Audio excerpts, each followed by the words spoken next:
Welcome to the Cybersecurity Defenders Podcast Weekly Intel Chat. My name's Christopher Luft. I'm one of the co-founders of LimaCharlie, and I will be your host. Joining me today to break down the cybersecurity news being shared by the awesome InfoSec community is the one and only Matt Bromley. And don't forget, this podcast is brought to you by LimaCharlie, maker of the SecOps Cloud platform, infrastructure for security operations. Think of it as a backend for your MSSP, where everything is built API first. Scale with ease and confidence as your business grows. You can start today for free at limacharlie.io. Now let's get into it. Mr. Bromley, how are you doing today, sir? Hey, Chris, I'm doing well. How are you doing, sir? Happy mid or a little bit past mid-August to you. Yeah. Can you believe it, man? The summer's almost over. Yeah, I think my daughter's starting to enter the depression phase of knowing she's going back to school. We call that SAD, seasonal effectiveness disorder. Meanwhile, mom and dad have a skip in their step. Because, Yeah, exactly. Oh, trust me, my kids went back to school last week, and I have not been happier to wish you out the door. See ya. Yeah. And ultimately, I think it's good for them. There's too much sitting around, and I know computers are a big part of my life, but I'm hoping my kids have more outside time before they're stuck in front of the machine every day like me. I know. We have this issue where we do exactly the thing we tell them not to do. Yes. So we've got to figure out a way to not let the hypocrisy shine through, maybe. Yeah. But I love what I do. So, well, I was actually thinking I just got a MetaQuest 3 and they've got a developer kit. And I was wondering if I can do a heads up display with a Claude code terminal and then use voice to text. And then I could be out in the garden while writing code. It's hey, I'm going to tell you, I don't need this to happen because I would be out in the garden saying, no, another linting error, refactor the code. And I don't need to be saying those things out loud. I type them enough. Yeah, I actually just saw an article that Claude is going to start ending abusive conversations, and I feel like I might be a little bit guilty of that. I know GitHub Copilot does that already. Okay. Don't ask me how I know that, but let's just say that at least it did 2 days ago. Yeah. All right, let's get to it. We got a couple interesting ones today. First up, attackers are actively exploiting CVE-2023-46604, a remote code execution vulnerability in Apache ActiveMQ first disclosed in October 2023 that is used to compromise cloud-hosted Linux servers.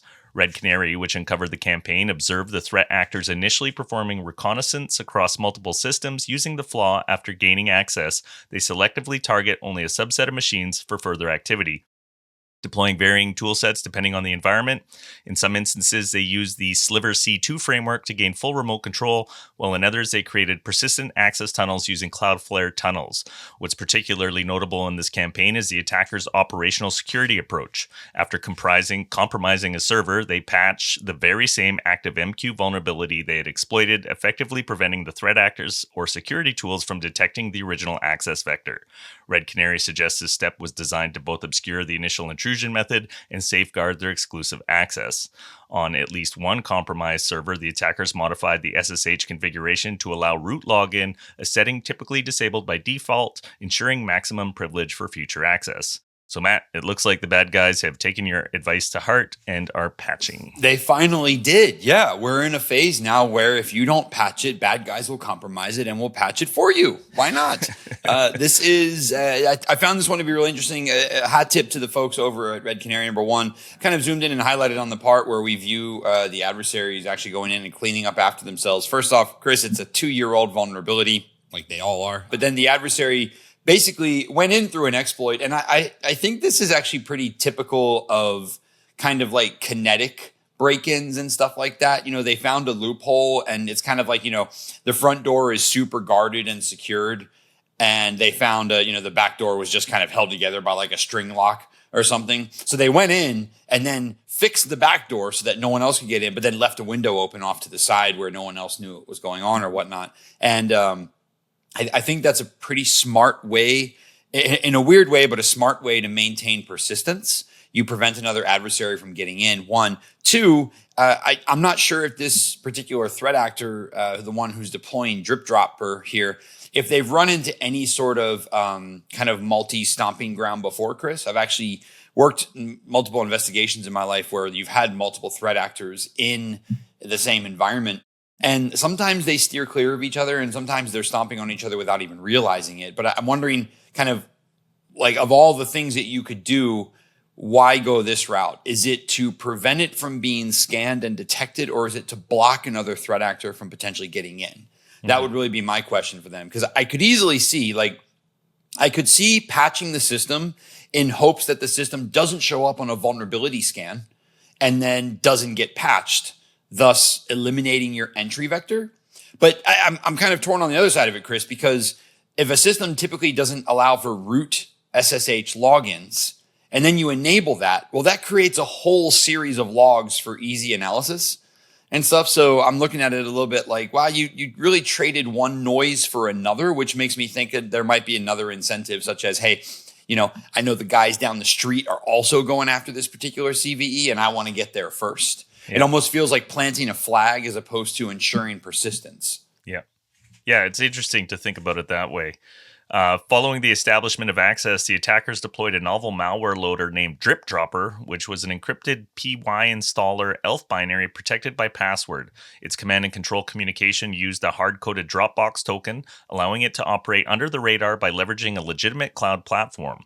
Once active, DripDropper generated 2 additional files. One of them exhibited dynamic behavior based on the host environment, monitoring processes or fetching instructions from Dropbox, while the other tweaked SSH settings to reinforce persistence. Both files were added to schedule tasks, enabling long-term access without requiring repeat exploitation. The use of public platforms for command and control, such as Dropbox in this case, reflect a broader trend seen in malware families like Mustang Panda and Whispergate, which aim to blend malicious traffic with benign network flows. Finally, the decision to patch CVE-2023-46604 post-compromise follows a tactic seen previously by nation-state level threat actors such as those linked to China. While patching the vulnerability doesn't interfere with the attacker's ongoing access, thanks to their persistence mechanisms, it significantly reduces the chances of defenders noticing that the system has been breached in the first place. Red Canary emphasized that regular patching, configuration hardening, and least privilege enforcement remain essentials for defending Linux infrastructure. Now, I know Chinese APTs are a real thing, but it does seem like every article we read references China as the potential exploiter. Yeah, we run into this one a lot as we talk about these, and of course they do. Of course they reference the China Nexus threat actors. I think because there's a lot of overlap and a lot of things that we expect to see there.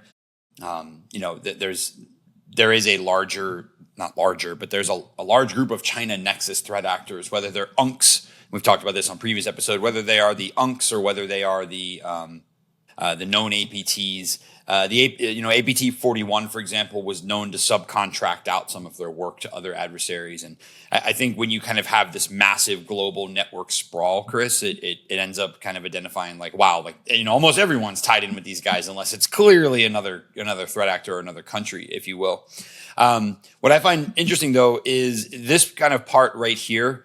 There is a discussion in this article about how they see public platforms, Discord, Telegram, and Dropbox for command and control communications, and they tie them together with things like Mustang Panda, Whispergate, which I believe is Russian Nexus, and then Chimney Sweep, which is Iranian Nexus. So some of the techniques and everything that have been observed, Chris, are actually shared amongst multiple threat actors. Mm-hmm. It may just be a few little distinct points that associate them with a China Nexus one. However, it's France's one seeing an initial access broker that utilizes the same tactics. So the other thing that might be happening is we might be seeing that kind of separation, if you will, of duties, such as, okay, the initial access looks like this, the post-exploitation looks like that, and then we're kind of looking at a summary of the activity and be like, all right, well, all of these things have been associated with, China Nexus groups, Russia Nexus groups, Iranian Nexus groups, but everything's leaning more towards China Nexus groups. And it really, gives an appreciation towards the job of CTI analysts who have to try and wade their way through the noise and be like, I've seen multiple countries do this thing, right? How do we lean towards one versus the other? Yeah. So I know with this next one, there were some questions from our team as to whether it was real or not. I guess some whispers and rumors going around in some of those circles. I'm just going to go ahead and report what is in front of me. If this is something that potentially impacts your organization, please go check what the latest information is out there. So Ash's cybersecurity has publicly disclosed a critical zero-day vulnerability in Elastic's endpoint detection and response platform, specifically in the Microsoft-signed kernel driver elastic-endpoint-driver.sys. The vulnerability, classified under CWE-476, a null pointer dereference, allows attackers to hijack the driver's functionality to bypass security controls, execute malicious code, and induce system crashes repeatedly. Despite initial attempts at responsible disclosure dating back to June 2024, Elastic has yet to issue a patch, prompting Ashes to move forward with public disclosure as of August 16, 2025. At the technical core of the issue is a logic flaw where the driver executes a call to cs::insert kernel function using a register that can dereference a user-controlled pointer. If that pointer is null, freed, or invalid, it causes a kernel to crash due to the absence of proper validation. What makes the flaw more severe is its triggerability during normal system operations, such as compiling code or performing process injection, meaning it doesn't necessarily require attacker intervention to cause disruption under the right conditions. The vulnerable version 8.17.6 remains signed by Microsoft via the Windows Hardware Compatibility Publisher, amplifying concerns around trust in vendor-signed kernel components. So yeah, I think there's some sensitivity around this one, given what happened with CrowdStrike last year.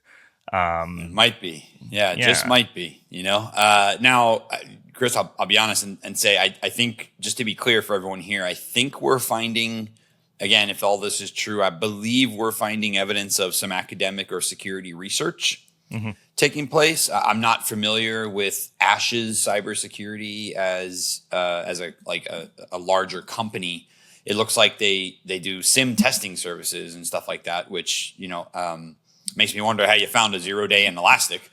But that being said, very interesting. And I read through this one, and to be honest, it gets to a point where it seems to be causing a blue screen of death, as you mentioned. It does talk about a null pointer dereference, and this can result in a crash inside of the Elastic endpoint driver.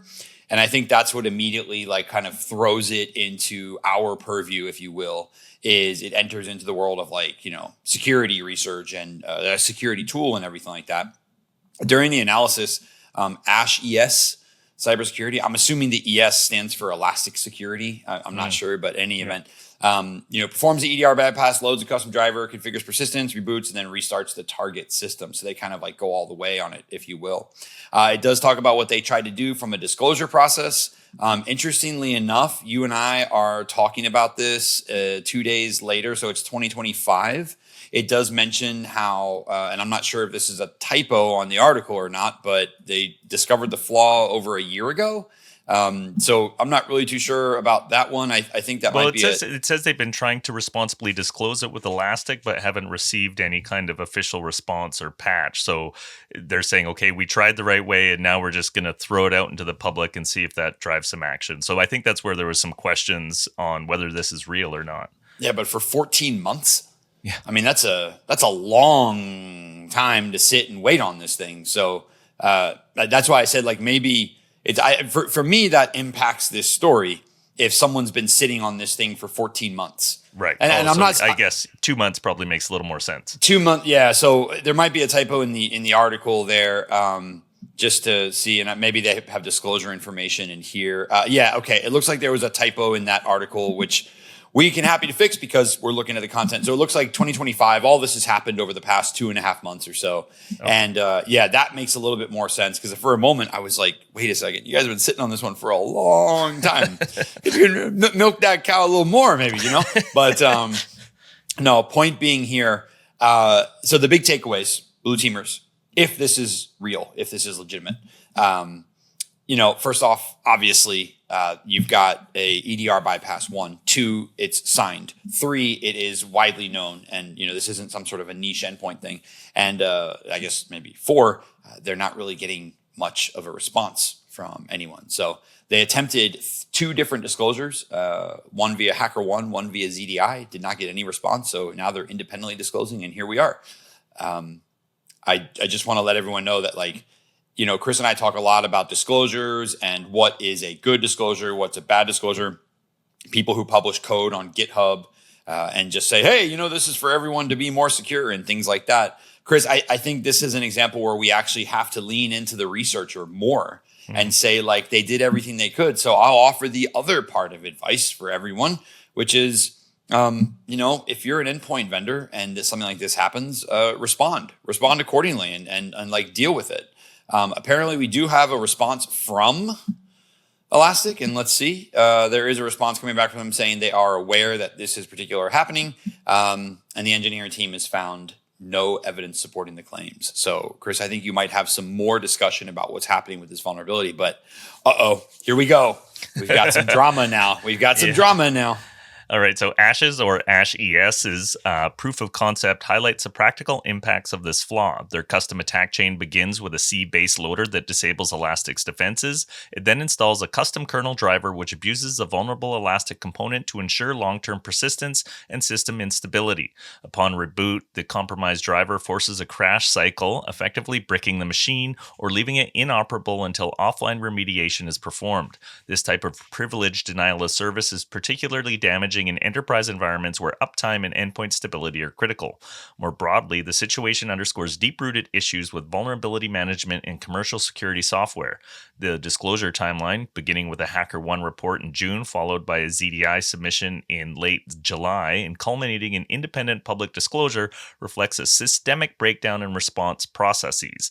The fact that the vulnerability was found by a paying customer during routine testing only reinforces the argument that even well-regarded endpoint security products can become threat vectors. Finally, the use of signed kernel drivers as attack surfaces reignites long-standing concerns about the trustworthiness of digitally signed code, especially when the validation around driver behavior is insufficient.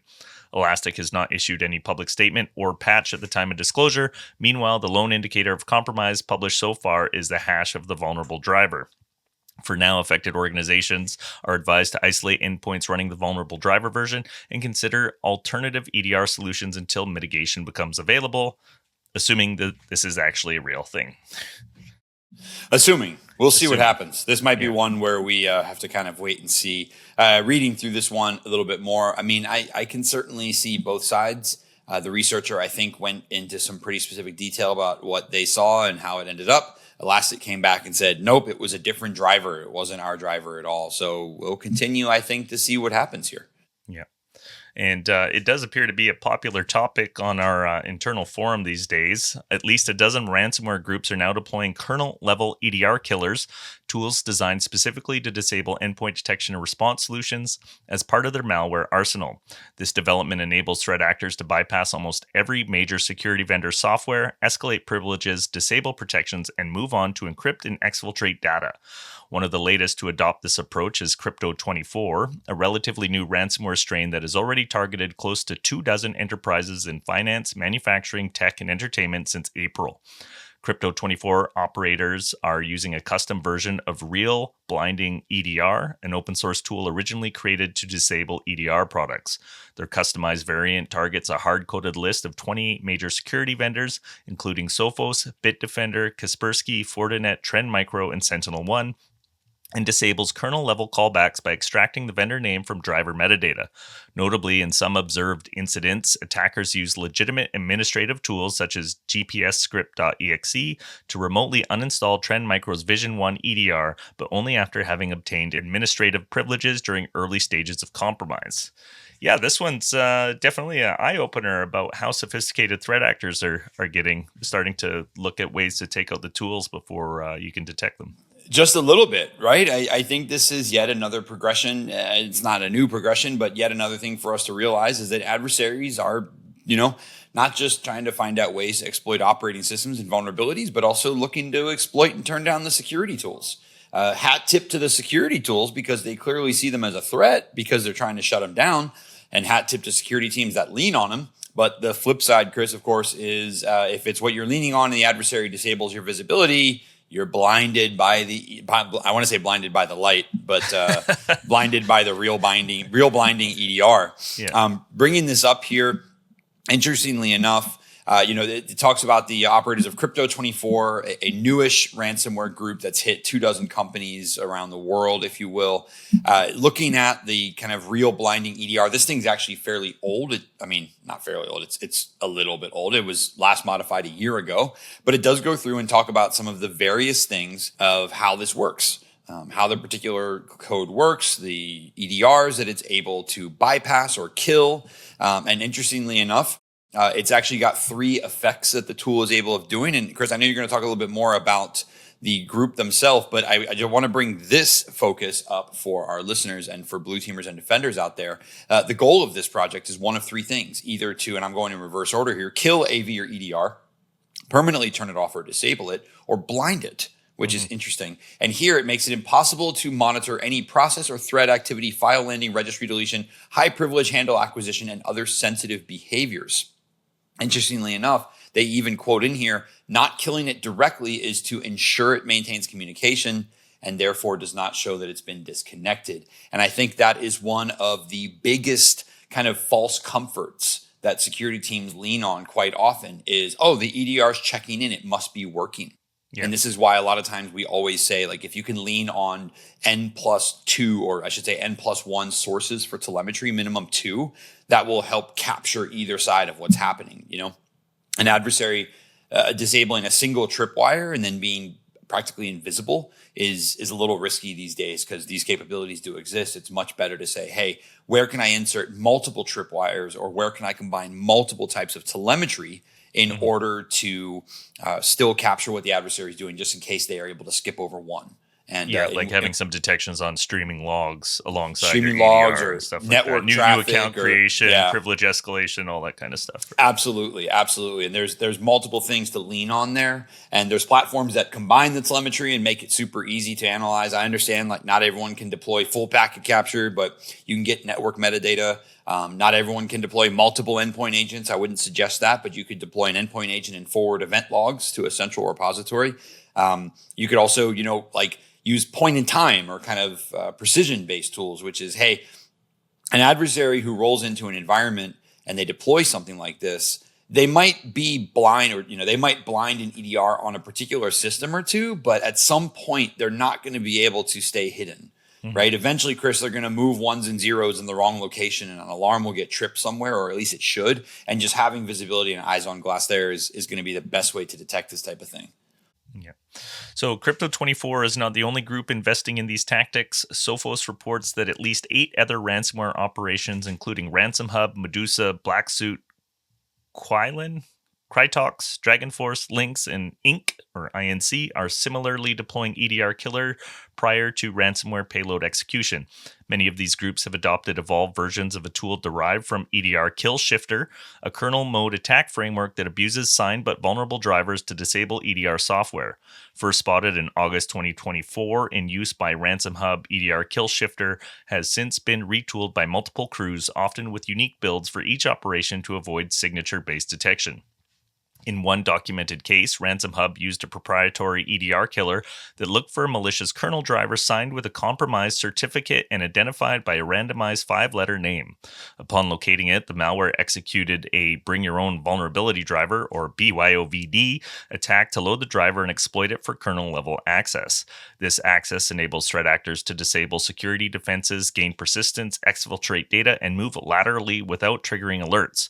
Targeted EDR products in these attacks include those from Microsoft, Symantec, McAfee, ESET, Cylance, and F-Secure, among others. A broader concern raised by researchers is the lateral movement potential once EDR has been neutralized. As Aviatrix Benson George pointed out, attackers are increasingly exploiting interconnects between cloud infrastructure components like VPCs, Kubernetes clusters, and APIs to extend their reach. When endpoint telemetry is lost, defenders often lose visibility into cross-system movement, making it even harder to detect or stop a breach in progress. To make matters more complex, not all EDR killers are malware. Cisco Talos has documented ransomware crews abusing HR Sword, a legitimate software product, to disable endpoint protections, a tactic that echoes how tools like Cobalt Strike have been repurposed by threat actors in the past. So yeah, a little bit scary, sign of the things to come. It's an arms race. It never ends. It never ends, my friend. They're constantly looking for ways. I find it always an interesting kind of challenge that blue teamers and defenders have to face is at some point you've got to say, okay, this is enough telemetry. Like, we can't overload an endpoint. We can't overload a system. We can't overload the SOC. Like, at some point we have to say this is enough, right? And then the flip side of that is, well, if the adversary can defeat and disable every single thing, I mean, really, what's our chances? So I often kind of have this discussion with like SOC teams and IR folks and stuff like that. When you're doing analysis, you try to pull and look for every single data source that you can to build a story of what happened at the time. When you're writing and crafting detections and looking for this activity, do the exact same approach. Don't try to automate the forensics of everything and pull every artifact back, but think about tried and true or really, really tough to defeat or get around telemetry streams that can offer really valuable insight that are also highly configurable. And I put a bunch of qualifiers in there, Chris. But when we talk, for example, about like Windows event log forwarding, I don't mean forward every single event log that Windows generates and just be like, and just hope for the best, right? Instead, say, all right, where are my potential gaps? My potential gaps are in process monitoring and like PowerShell execution. Well, there's things you can enable to get more visibility into those. And then you can forward those details on if you're concerned, or you can use them as like starting jump points. Yeah. So if your organization or your environment is really legitimately nervous and scared that someone's going to get in and disable your visibility software, then I hate to use the word moat, because a moat like stops people from getting in, but build different tripwires around the environment that say, look, you can disable one or two things. I'm going to catch you on the third. You can download a piece of malware to do a thing. I'm going to catch you on the download. I'm going to build in smoke tests for if my EDR stops sending in process events or stops sending in certain things. Like, build all this stuff in. Honeypots are great too. Honeypots work as well. They're great ways to say something isn't right here and build those things in. I mean, I remember for years now, we've been big fans of canary tools, canary tokens and stuff like that. Like, really simple things you can just drop in your environment, relatively low cost, if not free. And these can be great little bellwethers of something isn't right here, something's happening. Use those to your advantage if this is a legitimate concern of yours. Is lean on those other mechanisms if you can. Okay, so last up, a little bit of technical analysis from Microsoft. They took a look at PipeMagic, a modular backdoor linked to ransomware operations carried out by Storm-2460, a financially motivated threat group associated with Ransom EXX. The malware has been active in the wild since early 2025 and is delivered under the guise of a fake open source ChatGPT desktop application. The disguise allows it to evade user suspicion and facilitates the installation of a sophisticated modular malware framework designed for stealth, persistence, and fine-grained control over compromised systems. PipeMagic's architecture is organized around discrete modules that handle specific tasks such as command and control communication and payload execution. This design enables the malware to dynamically expand or alter its capabilities at runtime. Modules are delivered to the backdoor via a named pipe, and once received, they are stored in memory using 4 separate doubly linked list structures. Microsoft analysis indicates that 3 of these lists are for 1. Raw payload modules, 2. Already loaded modules, and 3. Networking modules. The 4th list appears to serve as a dynamic handler for modules that are already in memory. So yeah, we talk about sophisticated threat actors. This sure looks like they are operating at a higher level than we normally see. Yeah, absolutely. This is one. It's funny, being at Blackout a couple weeks ago, there was quite a lot of discussion and analysis around finding and investigating named pipes and things like that. And this one ends up being a really interesting thing to think about from a blue teamer or from a defense perspective, if you will. First off, an awesome dissection, a very long article, but a great technical dissection by the team over at Microsoft Threat Intelligence or Microsoft Security, whichever one it is. They do pinpoint that this is in use by Storm-2460. It is masquerading as a legitimate ChatGPT desktop application. So there's the first kind of thing for everyone is watch out for, wrong or dare I say, incorrect or unapproved AI usage applications inside of an organization, 1. And then 2, they go in and do kind of talk about the Technical analysis, Chris, and I love getting into this one. PipeMagic, great name for a piece of malware, if you will, but it talks about their leaning on named pipes and just how the adversary uses and abuses them. And what I think that does is it really opens up to folks just how A, widespread these are, and then B, how well they can be kind of wrangled and taken advantage of by threat actors. Named pipes are widely used by other post-exploitation kits for daisy-chained lateral movement, process communications, intra-system communications, all sorts of things. And if anyone here has ever used a tool like PsExec or PAExec or SMB transfers or any of the red team modules for lateral movement and stuff, you've likely interacted with them without even knowing them, but they also occur naturally every single day on an operating system. So they are noisy things that adversaries can just kind of fade in the back for. Yeah, especially with some, similarly named naming conventions and stuff like that. Really hard to pick out what's malicious and what's legit. Absolutely. So the networking module plays a critical role in establishing and maintaining contact with the attacker-controlled infrastructure. Once command and communication is established, PipeMagic performs detailed system reconnaissance and awaits instructions.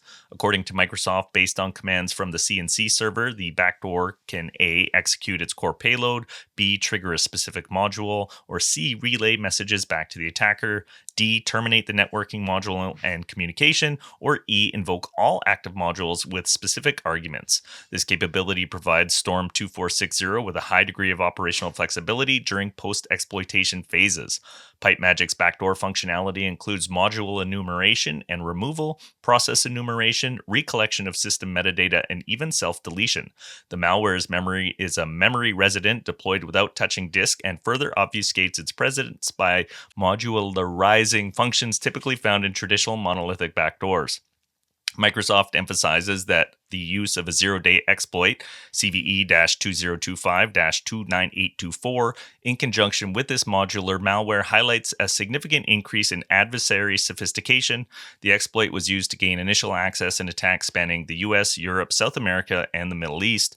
While the number of observed victims is currently limited, the complexity and stealth characteristics of PipeMagic make it a high-priority threat.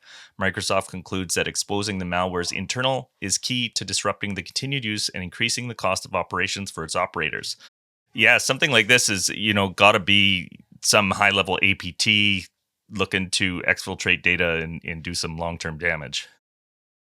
Yeah, agreed. I think this is one that's probably going to take a little bit of detection engineering work and certainly looking at the different ways that adversaries are abusing them, and Chris really separating the wheat from the chaff in this one, looking through and seeing how the adversaries do what they do and whatnot. There's a lot of information to pull on, looking at kind of the C2 connection here and some of the information that's gathered on the system and then sent out. There is definitely an element of network activity that could be detected here. One.